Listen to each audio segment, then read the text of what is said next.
Most of the time communication அப்படின்னு பேசும்போது நிறையா பேர் ஃப்ளூயண்ட்டாக பேசுகிறத மட்டும்தான் நினச்சி பார்க்குறாங்க. ஆனால் லிஸ்னிங் எவ்வளோ இம்பார்ட்டன்ட்டுன்னு யாரும் யோசிக்கிறதே இல்லை. நீ சொல்கிறத சாரி நான் சொல்கிறத நீ கேட்கவே மாட்டேங்கிற அப்படின்றது தான் காமனாக வீட்டில் 2 பேர் சண்டை போடுறாங்கன்னா அடிக்கடி வரக்கூடிய sentence. So listening is extremely important. அதனால் நீங்கள் லிசன் பண்ணால் என்ன ஆகும்னா நிறையா விஷயங்கள் நம்மளை ஒரு டீப்பர் அண்டர்ஸ்டாண்டிங் கிடைக்கும்.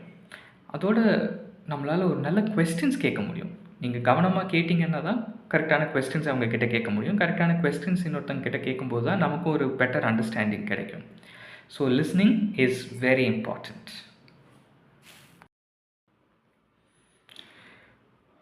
Most of the time communication அப்படின்னு பேசும்போது நிறையா பேர் ஃப்ளூயண்ட்டாக பேசுகிறத மட்டும்தான் நினச்சி பார்க்குறாங்க.